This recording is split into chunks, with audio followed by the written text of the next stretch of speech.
से कुछ समय के लिए, क्योंकि मैं देश के एक बहुत महत्वपूर्ण रचनाकार को आमंत्रित करना चाहता हूँ।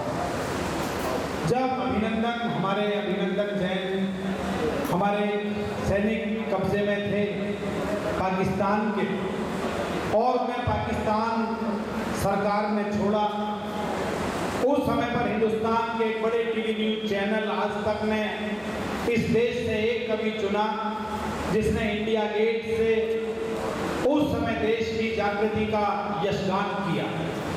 वो कवि आज सौभाग्य से हमारे मंच पर उपस्थित है और नाम उनका डॉक्टर अर्जुन सिसोदिया है। मैं उन्हें आमंत्रित करना चाहता हूं। कवि का काम जन जागरण करना है। देश में इमरजेंसी लगी, इंदिरा जी ने लगाई थी एक समय विशेष पर। उस समय बड़े गजलकार दुष्यंत कुमार, जब सारी धाराएं लगा दी गई चारों तरफ, कोई सरकार के खिलाफ नहीं बोलेगा, तो भी दुष्यंत कुमार ने लिखा, तुमने इस तालाब में रोहू पकड़ने के लिए छोटी छोटी मछलियां चारा बनाकर फेंक दी, हम ही खा लेते, सुबह को भूख लगती है बहुत, तुमने बासी रोटियां नाहक उठाकर फेंक दी, इस अहाते के अंधेरे में धुआं सा भर गया, तुमने जलती लकड़ियां शायद बुझाकर फेंक दी। दोस्तों, जब देश के अहाते के अंधेरे में धुआं भरना शुरू होता है, उस समय जो रचनाकार उस धुएं का हरण करने के लिए अपने शब्दों की मशाल लेकर उपस्थित होते हैं, उनका नाम डॉक्टर अर्जुन सिसोदिया है। एक बार भरपूर तालियों से स्वागत कीजिएगा बुलंदशहर से हमारे मध्य उपस्थित बुलंद रचनाकार अर्जुन सिसोदिया। लौटे सनद से तिरंगे लेकर के या तिरंगे में लिपट करके लौटे। पुलवामा घटना के बाद एयर स्ट्राइक हुई और सियासत ने सबूत मांग लिए इस मुल्क की वर्दी से, इस मुल्क के बेटों से, मुल्क की नौजवान पीढ़ी से। उसे लगा कि जैसे इस देश की राजनीति का चरित्र वैसा ही इस देश की वर्दी का चरित्र होगा। तो सेना की ओर से बोलता हूँ, कैसा लगा होगा उन बेटों को जो अपने प्राण को हथेली पर लेकर के 12 मिनट के लिए 12 मिराज लेकर के उड़े थे सरहद के पार। उनकी ओर से 4 पंक्तियां पढ़ता हूं कि आन बान शान पे ना दाग लग इंडिया है, यानी वो बोलते तो क्या बोलते भाई, आन बान शान पे ना दाग लग इंडिया है, स्वाभिमान देश का सवार करवाए हम, आन बान शान पे ना दाग लग इंडिया है, स्वाभिमान देश का सवार करवाए हम, भारत का मानचित्र धुंधला जो हो गया था, शत्रुओं के रक्त से निखार करवाए हम, भारत का मानचित्र शत्रुओं के रक्त से निखार करवाए हम, सीने फाड़ गाड़ तिरंगे रहे, बैरियों के वक्ष फाड़ गाड़ तिरंगे रहे, चाहे सांस मौत से उद्धार करवाए हम। अगली पंक्ति आपके दिल के दरवाजे पर दस्तक दे तो आकाश पर तालियां बजा करके शहीदों को प्रणाम करना, सरहद पर खड़े हुए सैनिकों को प्रणाम करवाए हम।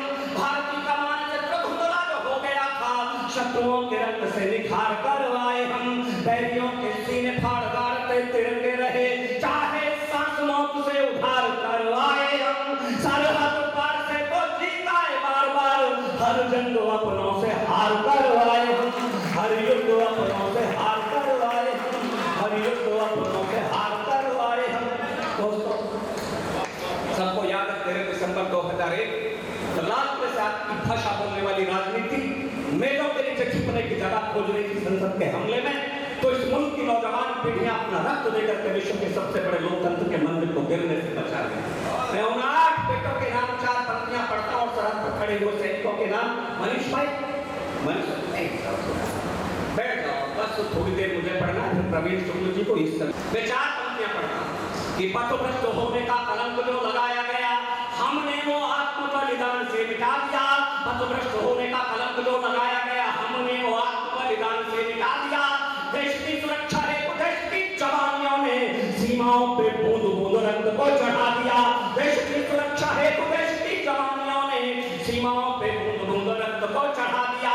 गोलियों के आगे निज सीने हम अड़ाते रहे, गोलियों के आगे निज सीने हम अड़ाते रहे, संसद को एक भी न घाव लगने दिया। आप समझौतों वाली मेज पे न जीत पाए, चोटियों पे हमने तिरंगा लहरा दिया।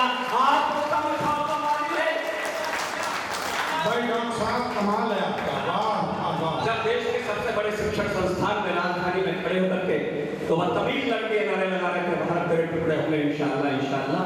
तो हरियाणा के 2 बेटे कैप्टन कपिल कुंडू, एक का नाम पवन शर्मा, एक की उम्र 21 साल, एक 26 साल, एक की उम्र 27 साल। घर के इकलौते चिराग देश के लिए बुझ गए और कोई मां ये भाषा बोलते हैं। पिछले दिनों कहा गया ये मुल्क रहने लायक नहीं रहेगा, हम इस मुल्क को छोड़ करके जाना चाहते हैं। दौलत यहाँ से कमाई, शोहरत यहाँ से कमाई, ये मुल्क रहने लायक नहीं रहेगा तो किसकी वजह से नहीं रहा। ये मुल्क रहने लायक बनेगा तो फिर कौन बनाएगा इस मुल्क को, ये जिम्मेदारी कौन देगा। मैंने बचपन में अपने दादा से एक कहानी सुनी थी। एक बार जंगल में आग लग गई, एक पेड़ पर बहुत सारे पक्षी रहते थे, तो पेड़ ने पक्षियों से कहा कि आग लगी वनखंड में, जलते मेरे पार, आग लगी वनखंड में, जलते मेरे पार, तुम क्यों जलते पक्षियों जब पंख तुम्हारे साथ। तो पक्षियों ने जो जवाब दिया यही देशभक्ति है। पक्षियों ने कहा कि फल खाए इस वृक्ष के, फल खाए इस वृक्ष के, गंदे कीने पात, धर्म हमारा यही है, जिए मरेंगे साथ। तो देशभक्ति तब कहना चाहता हूं उन माओं को प्रणाम करते हुए जिन्होंने बेटों की शहादत करके ये भाषा बोल दी। ये मातृशक्ति मेरे सामने बैठी है, इसके चरणों में रखता हूं। मेरी छोटी बहन गौरी मिश्रा बैठी है, पंक्तियां सौंपता हूं कि मुझसे सौभाग्यशाली को किस मां की होगी, राष्ट्रध्वज का कफन ओढ़ा मेरे लाल ने। मुझे बताना जौनपुर के दिल में जो देशभक्ति का द्वार है उसे खड़ा करना, प्रणाम करना शहीदों के परिवारों को। मुझसे सौभाग्यशाली को किस मां की होगी, राष्ट्रध्वज का कफन ओढ़ा मेरे लाल ने। मैं तो छोटी मां हूं, बड़ी मां तो माता भारती है, बड़ी मां से ऊंचा नाता जोड़ा मेरे लाल ने। मैं तो छोटी मां हूं, बड़ी मां तो माता भारती है, बड़ी मां से ऊंचा नाता जोड़ा मेरे लाल ने। अश्रुधारा बह रही है, गर्व से वह कह रही है, सैनिक का प्रण नहीं तोड़ा मेरे लाल ने। शत्रु शीश फोड़ दिए, चाहे प्राण छोड़ दिए, हाथ से तिरंगा नहीं छोड़ा मेरे लाल ने। उन माओं के बलिदान से देश बचा। अभिनंदन का जिक्र किया, अभिनंदन के बाद बॉर्डर को पार करके आ रहे थे। उससे एंकर ने पूछा, सिसोदिया जी आप देखते हैं अभिनंदन की बॉडी लैंग्वेज, आपने टीवी के स्क्रीन से हिंदुस्तान के शेर और जाबाज को आते हुए देखा होगा। उनकी कसी हुई मुट्ठियां, करी हुई मूछें और उठा हुआ माथा, ऐसा लगता था कि अभिनंदन नहीं, जैसे शत्रु मुल्क के दांत पर तमाचा मार करके गिरता आकाश को चूमता हुआ चला आ रहा हो। विचार एक शब्द चित्र खींचता हूं अभिनंदन के आने का, आप तक पहुंच जाऊं तो मुझे सूचित करना कि शौर्य के शिलालेख गढ़कर के पौरुष की पुस्तक में प्रश्न में जोड़कर लौटा। शौर्य के शिलालेख गढ़कर के पौरुष की पुस्तक में प्रश्न में जोड़कर लौटा है। वंदन अभिनंदन का एक और नचिकेता यम की कलाई को मरोड़ कर लौटा है। वंदन अभिनंदन का एक और नचिकेता यम की कलाई को मरोड़ कर लौटा है।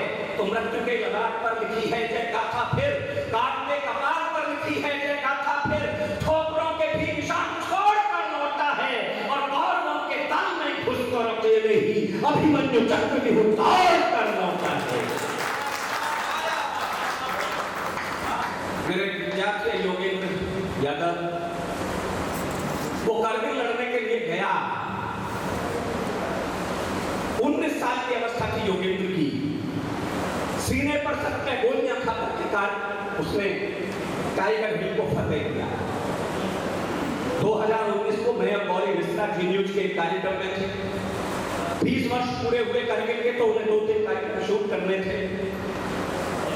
मुझे बताया गया कि इस चोटी पर विक्रम बत्रा ने झंडा फहराया था, इस चोटी पर मनोज पांडे ने झंडा फहराया था और इस चोटी पर टाइगर हिल पर 19 साल के योगेंद्र यादव ने झंडा फहराया। दोस्तों, देश में जीवित 4 लोगों को परमवीर चक्र मिला है।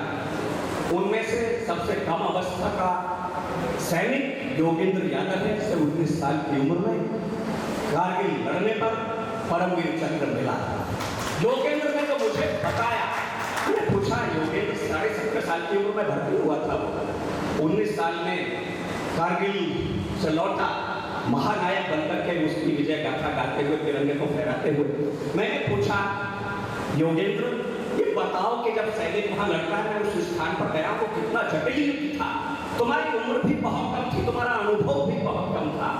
मैंने वहां समाधियां देखी हैं, उन स्मारक देखे उन वीरों के, 500 से अधिक बेटे शहीद हुए। क्या चल रहा होगा तुम्हारे दिल में? एक सैनिक पैसों के लिए लड़ता है क्या?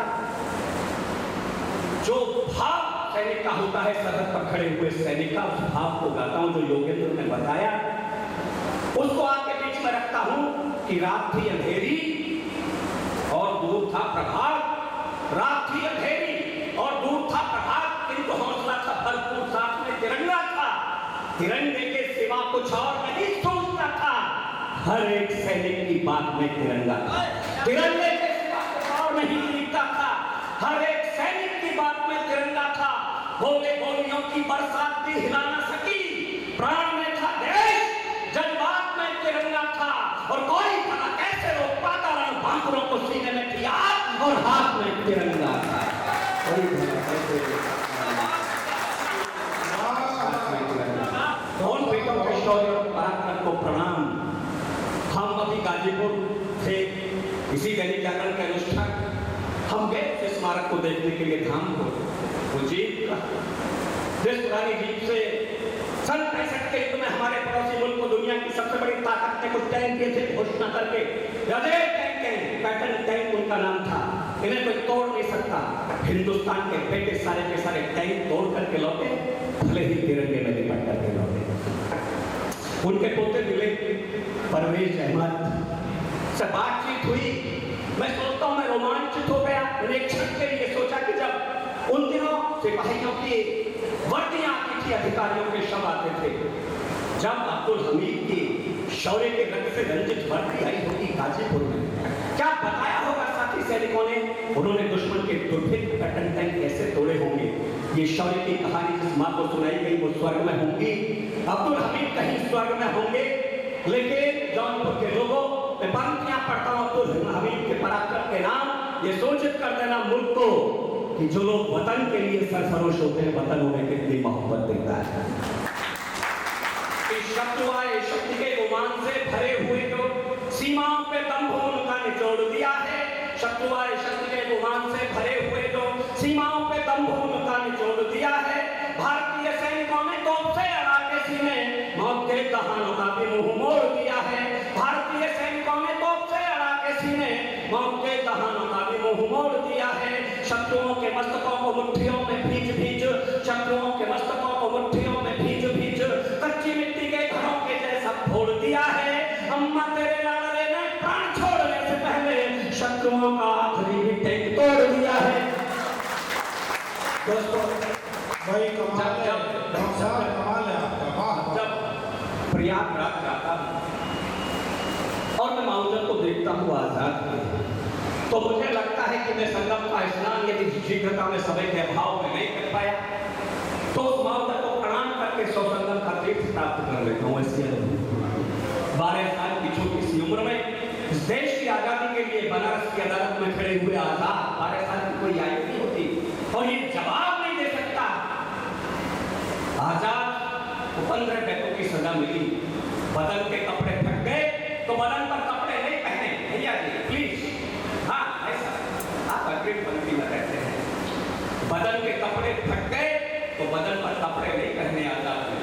इस मुल्क की मिट्टी को मुट्ठी में लिए शपथ लिए घोषणा की कि ब्रिटानिया सरकार के कारखाने में कोई बुलेट ऐसी नहीं फैली जो आजाद के सीने में उतर सके। ब्रिटानिया सरकार के कारखाने में कोई कंक्रीट ऐसा नहीं बना जिससे बनी जेल में आजाद को कैद रखा जा सके।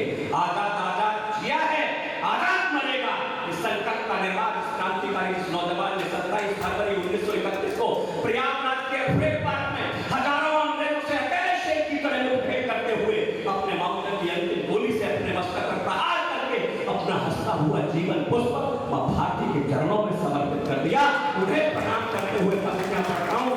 तब जब इसी प्रदेश की राजनीति के बड़े कद्दावर नेता ने चंद्रशेखर आजाद को आतंकवादी कह दिया था, ये मुल्क 50 वर्षों में आतंकवादियों को क्रांतिकारी कहने लगा और क्रांतिकारियों को आतंकवादी घोषित करने लगा। आज आतंकवादियों की रात को 2:30 बजे अदालतें खुलने लगी।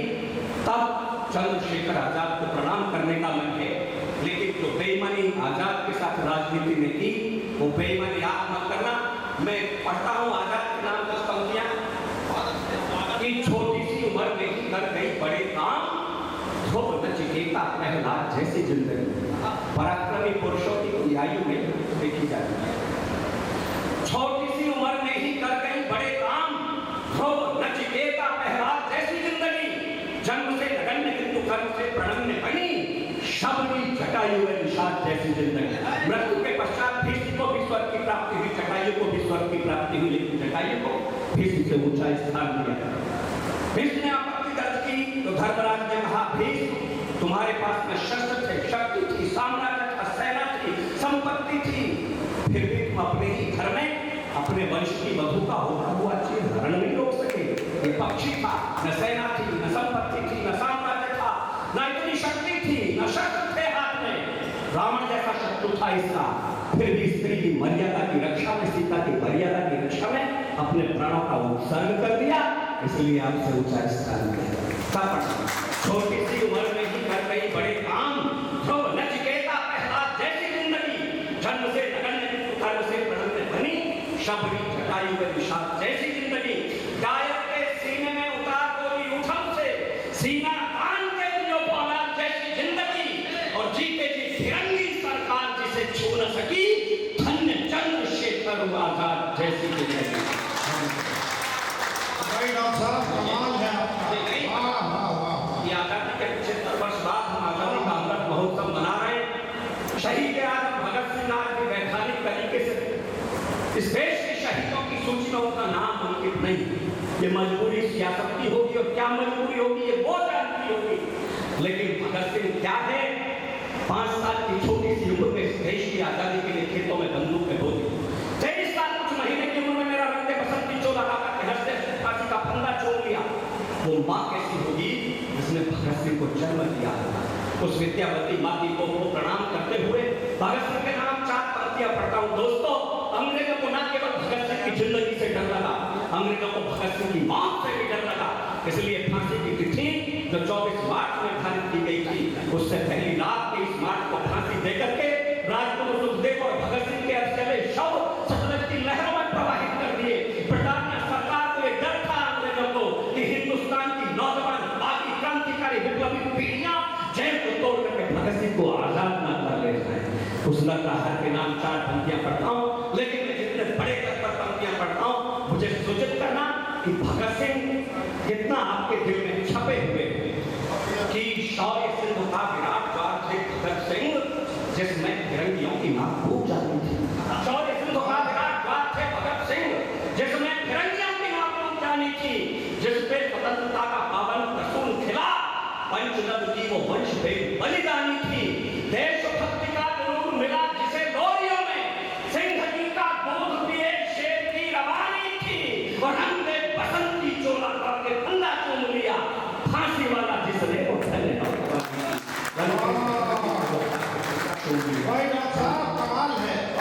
मुझे नहीं पता इंडिया गेट पर नेताजी की प्रतिमा स्थापित थी तो लोगों को दिक्कत हुई, भैया जो कुछ है सुनिए बेटा, इसे बाहर गेट पर रख दो, जो जाएगा तो हुई। मैं 4 पंक्तियां पढ़ना चाहता हूं। नेता छाया और अंधकार, धुंधली दिशाओं को प्रकाश की जरूरत है। दोस्तों, मेरा मानना है वर्तमान की राजनीति के लोग ये जनप्रतिनिधि हो सकते हैं, विधायक हो सकते हैं, सांसद हो सकते हैं, लेकिन ये नेता नहीं हो सकते। नेता इस विश्व में एक हुआ, वो थे नेताजी सुभाष चंद्र बोस। मचा हुआ हाहाकार, छाया और अंधकार, धुंधली दिशाओं को प्रकाश की जरूरत है। शांति के बचाने और अशांति के मिटाने हेतु जन क्रांति के विकास की जरूरत है। लाखों सियार किंतु सिंह का विकल्प नहीं, शौर्य स्वाभिमानी इतिहास की जरूरत है। भारत को कल भी सुभाष की जरूरत थी, भारत को आज भी सुभाष की जरूरत है। भारत को कल। दोस्तों, एक रचना तो मेरे जागरण परिवार को, मेरे सारे साथियों को और मेरे कवि मित्रों को बहुत प्रिय है। गंगा अवतरण उसका शीर्षक है। मैं वो कविता आपके बीच में रखना चाहता हूँ। 2019 में मैं यूके के प्रवास पर था। हम अपने साथी मित्रों के लिए, प्रवासी भारतीयों के लिए जो उपहार लेकर के गए थे, तो उन्होंने कहा सिसोदिया जी आप उत्तर प्रदेश के उस जनपद से आए जिसके एक तरफ गंगा बहती है, एक तरफ यमुना बहती है, आप एक कीमती उपहार लेकर के ना आते, गंगा जल ले आते हमारे लिए, तो उससे महत्वपूर्ण उपहार हमारे लिए कोई नहीं होता। मैं सोचता हूँ उससे 30 किलोमीटर दूरी पर गंगा बहती है, ये 7 समंदर पार गंगा के प्रति अनुराग, जहां जहां वहां गए हम, हर शहर में हमें छोटा भारत दिखाई दिया। मैं गंगा आपकी आत्मा में, आपके प्राण में, आपकी चेतना में, इस देश की चेतना में कैसे रची और बसी है। एक कविता गंगा मैं पढ़ना चाहता हूँ। स्वागत है, स्वागत। और इससे अच्छा माने मुझे कुछ दिया नहीं, मेरा नाम स्मरण आपको रहे ना रहे, लेकिन मेरा ये दावा है कविता आपको बहुत अच्छा, श्रेष्ठ कविता है। कपिल मुनि के शाप से राजा सगर के 60,000 पुत्र शापित हुए और फिर मां गंगा को भूतल पर लाना आवश्यक हो गया।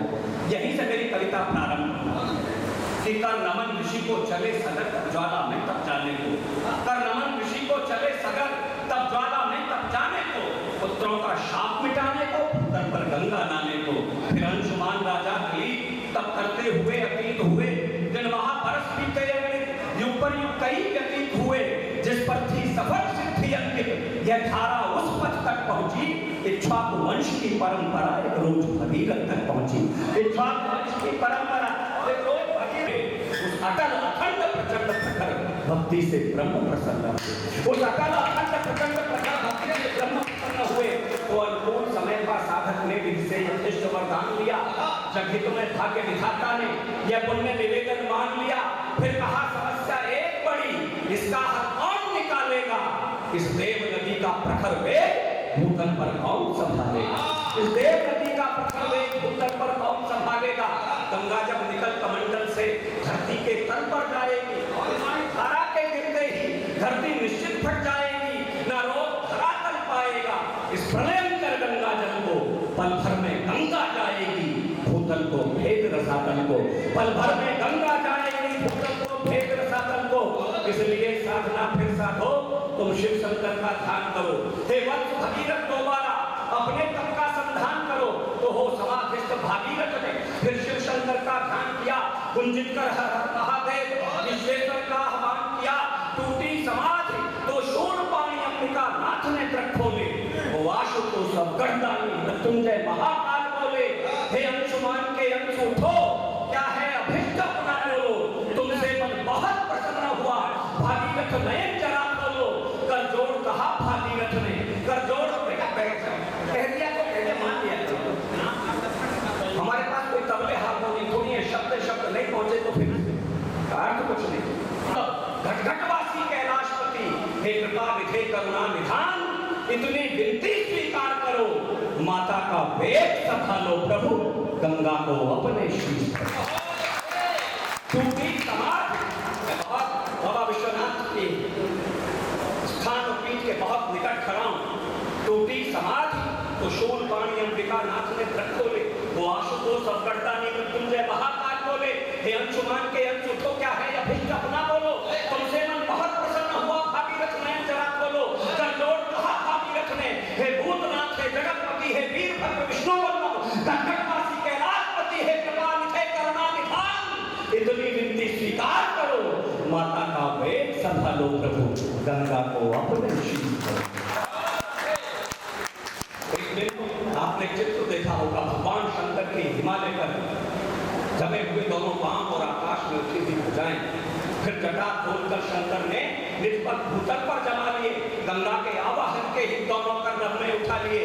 ब्रह्मा ने कहा भगीरथ से मैं छोड़ रहा हूं गंगा को, नभ से भूतल की ओर सुनो, मोड़ रहा हूं गंगा को, कह दो प्रेम कर शंकर से आवेग सभाने गंगा का, भूतल को भेद न जाए कहीं, विवेक सभाने गंगा का। नभमंडल में कंपन भरती, गर्जन कर घोर चली गंगा, ब्रह्मा के ज्योत कमंडल से भूतल की ओर चली गंगा, ब्रह्मा के ज्योत कमंडल से ओर चली गंगा। दिग्मंडल सारा कांप उठा, हो उथल पुथल भूगोल उठा, ऊपर दिग्गज चिंगार उठे, नभमयी इंद्रासन डोल उठा, भीषण तमरस से लगता था तो शेष नहीं रह पाएगा, मां गंगा के क्रोधल में भूतल सारा बह जाएगा। ऐसा लगता है और तुम यह प्रलय मचा देगी गंगा, अपनी भीषण धारा में टिहुलो डुबा देगी गंगा।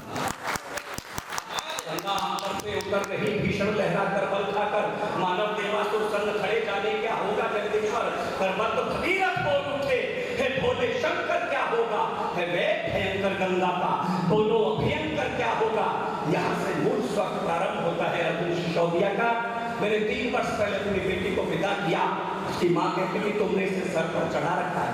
पंक्तियां सौंपता हूँ जितने भी बेटी के पिता बैठे हो बेटियों के, उन्हें सौंपता हूँ, उनकी बेटियों को बैठता हूँ, मंच को सौंपता हूँ। शिव शंकर मुस्कुरा कर बोले इतराने दो इतराने दो। शिव शंकर मुस्कुरा कर बोले इतराने दो इतराने दो।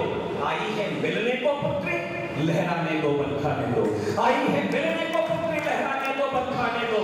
अधिकार पिता पर होता है, अधिकार पिता पर होता है, इसलिए ठुमकती है बेटी, घर छोड़ पिता का जाती है, फिर कहां मटकती है बेटी, हिरनी सी कहां उछलती है, कलियों सी कहां महकती है, बाबू से दूर भला होकर बुलबुल सी कहां चहकती है, बाबू से दूर भला होकर बुलबुल सी कहां चहकती है। चढ़ती है शीश पिता के तो, चढ़ती है शीश पिता के तो, मन की पीड़ा कर लेती है, बेटी खुद गंगा होती है, घर को पावन कर देती है, बेटी खुद गंगा होती है, घर को पावन कर देती है। बोले आओ आओ पुत्री चढ़ करके मेरे सर खेलो, बोले आओ आओ पुत्री चढ़ करके मेरे सर खेलो, देकर मुझको बचपन का सुख मेरी सब बेचैनी ले लो। तो भुजा उठी देखी नभ में, मुख पर कुछ आभा बिखर गई, शंकर की घनी जटाओं में लहराकर गंगा उतर गई, शंकर की घनी जटाओं में लहराकर गंगा उतर गई। अनुराग पिता से बहुत मिला,